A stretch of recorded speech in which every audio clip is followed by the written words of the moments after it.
Home at last. Tuesday, November the 8th. The atmosphere was dull and hazy. The wild geese had been feeding on the big meadow around Wndrfl church and were having their noonday rest when Akka came up to the boy. "It looks as if we shall have to have calm weather for a while," she remarked. "I think we'll cross the Baltic tomorrow." "Indeed," said the boy abruptly, for his throat contracted so that he could hardly speak. All along he had cherished the hope that he would be released from the enchantment while he was still in Skane. "We are quite near Wndrfl now," said Akka, "and I thought that perhaps you might like to go home for a while. It may be some time before you have another opportunity to see your people." "Perhaps I'd better not," the boy said hesitatingly, but something in his voice betrayed that he was glad of Akka's proposal. "If the goosey gander remains with us, no harm can come to him," Akka assured. "I think that you had better find out how your parents are getting along. You might be of some help to them, even if you're not a normal boy." "You're right, Mother Akka. I should have thought of that long ago," the boy said impulsively. The next second he and the leader goose were on their way to his home. It was not long before Akka alighted behind the stone hedge encircling the little farm. "Strange how natural everything looks around here," the boy remarked, quickly clambering to the top of the hedge so that he could look about. "It seems to me only yesterday that I first saw you come flying through the air." "I wonder if your father has a gun," Akka said suddenly. "You may be sure he has," returned the boy. "It was just the gun that kept me at home that Sunday morning when I should have been at church." "Then I don't dare stand here and wait for you," said Akka. "You had better meet us at Wndrfl early tomorrow morning, so that you might stay at home overnight." "Oh, don't go yet, Mother Akka," begged the boy, jumping from the hedge. He could not tell just why it was, but he felt as if something would happen, either to the wild goose or to himself, to prevent their future meeting. "No doubt you see that I am distressed because I cannot get back into my right form, but I want to say to you that I don't regret having gone with you this last spring," he added. "I would rather forfeit the chance of ever being human again than to have missed that trip." Akka breathed quickly before she answered. "There is a little matter I should have mentioned to you before this, but since you are not going back to your home for good, I thought there was no hurry about it. Still, it may as well be said now." "You know very well that I am always glad to do your bidding," said the boy. "If you have learned anything from us, Thimbletoft, you no longer think that human beings should have the whole earth to themselves," said the wild goose solemnly. "Remember, you have a large country, and you can easily afford to leave a few bare rocks, a few shallow lakes and swamps, a few desolate cliffs and remote forests to us, poor, dumb creatures, where we can be allowed to live in peace. All my days I have been hounded and hunted. It would be a comfort to know that there is a refuge somewhere for one like me." "Indeed, I should be glad to help if I could," said the boy, "but it's not likely that I shall ever again have any influence among human beings." "Well, we're standing here talking as if we were never to meet again," said Akka, "but we shall see each other tomorrow, of course. Now I'll return to my flock." She spread her wings and started to fly, but came back and stroked Thimbletoft up and down with her bill before she flew away. It was broad daylight, but no human being moved on the farm, and the boy could go where he pleased. He hastened to the cowshed because he knew that he could get the best information from the cows. It looked rather barren in the shed. In the spring there had been 3 fine cows there, but now there was only one, Mayrose. It was quite apparent that she yearned for her comrades. Her head drooped sadly, and she had hardly touched the feed in her crib. "Good day, Mayrose," said the boy, running fearlessly into her stall. "How are mother and father? How are the cat and the chicken? What has become of Star and Gold Lily?" When Mayrose heard the boy's voice, she started, and appeared as if she were going to gore him. But she was not so quick-tempered now as formerly, and took time to look well at Niles Holgersson. He was just as little now as when he went away, and wore the same clothes, yet he was completely changed. The Niles Holgersson that went away in the spring had a heavy, slow gait, a drawling speech, and sleepy eyes. The one that had come back was lithe and alert, ready of speech, and had eyes that sparkled and danced. He had a confident bearing that commanded respect. Little as he was, although he himself did not look happy, he inspired happiness in others. "Moo!" bellowed Mayrose. They told me that he was changed, but I couldn't believe it. Welcome home, Niall Holgerson. Welcome home. This is the first glad moment that I have known for ever so long. Thank you, Mayrose, said the boy, who was very happy to be so well received. Now tell me about father and mother. They have had nothing but hardship ever since you went away, said Mayrose. The horse has been a costly care all summer, for he has stood in the stables the whole time and not earned his feed. Your father is too soft-hearted to shoot him, and he can't sell him. It was on account of the horse that both Star and Gold Lily had to be sold. There was something else the boy wanted badly to know, but he was diffident about asking the question point blank. Therefore he said, Mother must have felt very sorry when she discovered that Morton Goosey Gander had flown. She wouldn't have worried so much about Morton Goosey Gander had she known the way he came to leave. She grieves most at the thought of her son having run away from home with a goosey gander. Does she really think that I stole the goosey gander? Said the boy. What else could she think? Father and mother must fancy that I've been roaming about the country like a common tramp. They think that you've gone to the dogs, said Mayrose. They have mourned you as one mourns the loss of the dearest thing on earth. As soon as the boy heard this, he rushed from the cowshed and down to the stable. It was small, but clean and tidy. Everything showed that his father had tried to make the place comfortable for the new horse. In the stall stood a strong, fine animal that looked well fed and well cared for. Good day to you, said the boy. I have heard that there is a sick horse in here. Surely it can't be you, who look so healthy and strong. The horse turned his head and stared fixedly at the boy. Are you the son? He queried. I've heard many bad reports of him, but you have such a good face. I couldn't believe that you were he. Did I not know that he was transformed into an elf? I know that I left a bad name behind me when I went away from the farm, admitted Niall Holgerson. My own mother thinks I am a thief. But what matters it? I shan't tarry here long. Meanwhile, I want to know what ails you. Pity you're not going to stay, said the horse, for I have a feeling that you and I might become good friends.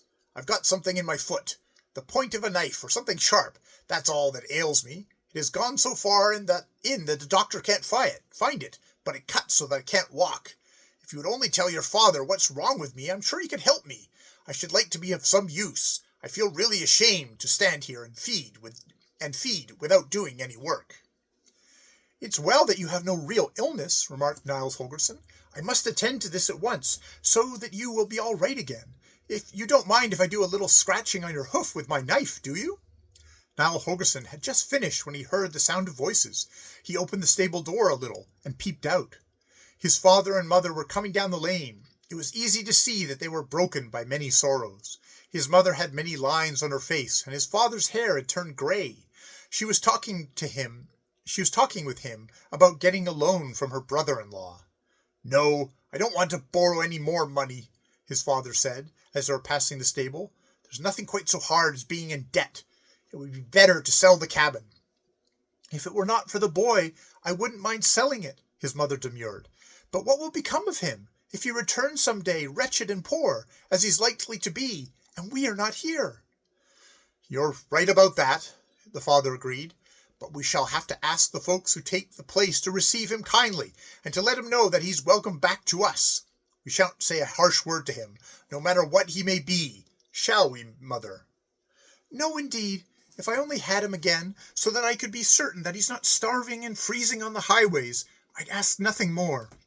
Then his father and mother went in, and the boy heard no more of their conversation. He was happy and deeply moved when he knew that they loved him so dearly, although they believed he had gone astray. He longed to rush into their arms. But perhaps it would be even greater sorrow were they to see me as I am now. While he stood there, hesitating, a cart drove up to the gate. The boy smothered a cry of surprise, for who should step from the cart and go into the house-yard but Osa, the goose-girl, and her father? They walked hand in hand into the cabin. When they were about halfway there, Osa stopped her father and said, Now remember, father, you are not to mention the wooden shoe, or the geese, or the little brownie who was so like Niles Holgerson, that if it was not himself, it must have had some connection with him. Certainly not, said John Esserson.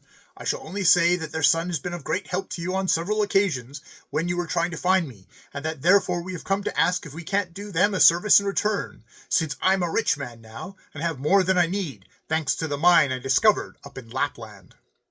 "I know, father, that you can say the right thing in the right way," Osa commended. "It is only that one particular thing that I don't wish you to mention." They went into the cabin, and the boy should have liked to hear what they talked about in there, but he dared not venture near the house. It was not long before they came out again, and his father and mother accompanied them as far as the gate. His parents were strangely happy. They appeared to have gained a new hold on life. When the visitors were gone, father and mother lingered at the gate, gazing after them. "I don't feel unhappy any longer, since I heard so much that is good of our Niles," said his mother. "Perhaps he has got more praise than he really deserved," put in his father thoughtfully. "Wasn't it enough for you that they came here specially to say that they wanted to help us because our Niles had served them in many ways? I think, father, that you should have accepted their offer." "No, mother, I don't wish to accept money from anyone, either as a gift or loan. In the first place, I want to free myself from all debt. Then we will work our way up again. We're not so very old, are we, mother?" The father laughed heartily as he said this. I think it will be fun to sell this place, upon which we will have to expend such a long time and hard work." "Oh, you know why I'm laughing," the father retorted. "It was the thought of the boy having gone to the bad that weighed me down until I had no strength or courage left in me. Now that I know that he still lives and has turned out well, you'll see that Holgerson Nielsen has some grit left." The mother went in alone, and the boy made haste to hide in a corner, for his father walked into the stable. He went over to the horse and examined its hoof, as usual, to try to discover what was wrong with it. "What's this?" he cried, discovering some letters scratched on the hoof. "Remove the sharp piece of iron from the foot," he read, and glanced around inquiringly. However, he ran his finger along the underside of the hoof, and looked at it carefully. "I verily believe there is something sharp in here," he said. While his father was busy with the horse and the boy sat huddled in the corner, it happened that other callers came to the farm. The fact that when Morton Goosey Gander found himself so near his old home, he simply could not resist the temptation of showing his wife and children to his old companions on the farm. So he took Dunfin and the Goslings along and made for home. There was not a soul in the barnyard when the Goosey Gander came along. He alighted, confidently walking all around the place, and he showed Dunfin how luxuriously he had lived when he was a tame goose.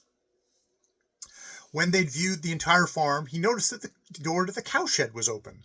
"Look in here a moment," he said. "Then you will see how I lived in former days. It was very different from camping in swamps and morasses as we do now." The Goosey Gander stood in the doorway and looked into the cowshed. "There's not a soul in here," he said. "Come along, Dunfin. You shall see the goose pen. Don't be afraid. There's no danger." Forthwith, the Goosey Gander, Dunfin, and all 6 goslings waddled into the goose pen to have a look at the elegance and comfort in which the big white gander had lived before he joined the wild geese. "This is the way it used to be. Here was my place, and over there was the trough, which was always filled with oats and water," explained the Goosey Gander. "Wait, there's some fodder in it now." With that, he rushed to the trough and began to gobble up the oats. But Dunfin was nervous. "Let's go out again," she said. "Only 2 more grains," insisted Goosey Gander. The next second he let out a shriek and ran for the door, but it was too late. The door slammed. The mistress stood without and bolted it. They were locked in. The father had removed a sharp piece of iron from the horse's hoof and stood contentedly stroking the animal when the mother came running up into the stable. "Come, father, and see the capture I've made." "No, wait a minute," said the father. "Look here first. I have discovered what ailed the horse." "I believe our luck has turned," said the mother. "Only fancy, the big white Goosey Gander that disappeared last spring must have gone off with the wild geese.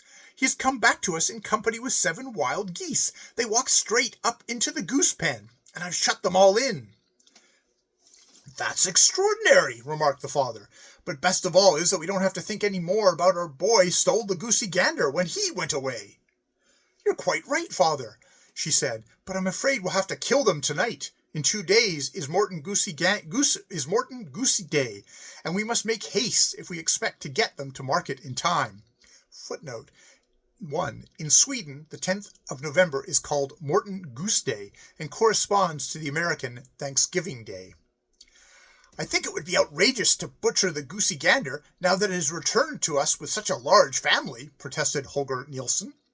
If times were easier, I'd have let him live, but since we're going to move from here, we can't keep geese. Come along now and help me carry them into the kitchen, urged the mother. They went out together, and in a few moments the boy saw his father coming along with Morton Goosey Gander and Dunfin, one under each arm. He and his wife went into the cabin. The goosey gander cried, "Thumbletot, come and help me!" As he always did when in peril, although he was not aware that the boy was at hand. Niall Holgerson heard him, yet he lingered at the door of the cowshed. He did not hesitate because he knew that it would be well for him if the goosey gander were beheaded. At that moment he did not even remember this, but because he shrank from being seen by his parents. They have had a hard time enough of it already, he thought. Must I bring them a new sorrow? But when the door closed on the goosey gander, the boy was aroused. He dashed across the house yard, sprang up on the boardwalk leading to the entrance door, and ran into the hallway, where he kicked off his wooden shoes in the old accustomed way and walked towards the door. All the while it went so much against the grain to appear before his father and mother that he could not raise his hand to knock. But this concerns the life of the goosey gander, he said to himself, he who has been my best friend ever since I last stood here. In a twinkling the boy remembered all that he and the goosey gander had suffered on the icebound lakes and stormy seas and among the wild beasts of prey. His heart swelled with gratitude. He conquered himself and knocked on the door. "Is there someone who wishes to come in?" asked his father, opening the door. "Mother, you shan't touch the goosey gander," cried the boy. Instantly, both the goosey gander and Dunfin, who lay on the bench with their feet tied, gave a cry of joy, so that he was sure they were alive. Someone else gave a cry of joy. His mother. "My, but you have grown tall and handsome," she exclaimed. The boy had not entered the cabin, but was standing on the doorstep, like one who is not quite certain how he will be received. "The Lord be praised that I have come back to you. The Lord be praised that I have come back again," said his mother, laughing and crying. "Come in, my boy, come in." "Welcome," added his father, and not another word could he utter. But the boy still lingered at the threshold. He could not comprehend why they were so glad to see him, such as he was. Then his mother came and put her arms around him and drew him into the room, and he knew that he was all right. "Mother and father," he cried, "I'm a big boy. I am a human being again."